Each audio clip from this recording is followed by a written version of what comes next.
আসলে বর্তমান আমাদের যে বাংলাদেশের প্রেক্ষাপট, এই প্রেক্ষাপটে আপনারা যারা দর্শক রয়েছেন, আপনারা অনেকেই জানেন এরকম মুখোমুখি অনেক জায়গায় হয়েছেন। আপনি যদি বলেন যে সাংস্কৃতিক একটা অনুষ্ঠানে যাচ্ছি কিংবা একটা সাংস্কৃতিক অনুষ্ঠান আমরা গড়ব, এইরকম যখন একটা প্রশ্ন, এরকম একটা যখন আপনার কথা একটা সমাজের মধ্যে বলবেন, তখন দেখবেন অনেক মানুষ যারা ইসলামকে ভালোবাসে, এরকম অনেক মানুষ তারা আপনার বিরোধিতা করে বসবে।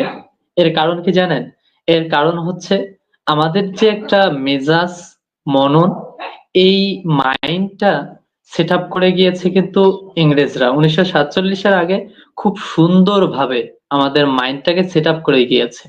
যার কারণে আজকে সাংস্কৃতিক বলতেই আমরা বুঝি ইংরেজদের যে পচা একটা গলা, একটা নষ্ট একটা যে সংস্কৃতি রয়েছে, সেই সংস্কৃতিটাকেই আমরা সংস্কৃতি হিসাবে বুঝি। অথচ আমরা সংস্কৃতি শব্দের অর্থ কি?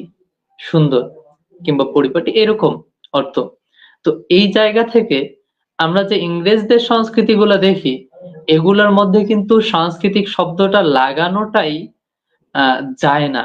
এমন একটা জায়গা, যে জায়গায় নগ্নতার ছড়াছড়ি, নগ্নতার হোলি খেলা হয়, সেই জায়গায় কিন্তু সাংস্কৃতিক শব্দটা ব্যবহার প্রযোজ্য হয় না।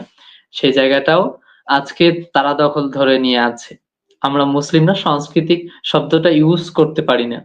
তো আমরা অবশ্যই আমাদের এই সাংস্কৃতিক যুদ্ধটা এমন ভাবে চালিয়ে যাব যে সাংস্কৃতিক যুদ্ধের মাধ্যমে আমাদের যে সমাজের যে মানুষগুলো বুঝতে পারে না, যে মানুষগুলো আমাদের এই সাংস্কৃতিক যে একটা জায়গা রয়েছে এটাকে ভুলে গিয়েছে, এই সংস্কৃতিটা আবার যেন ফিরিয়ে আনতে পারি।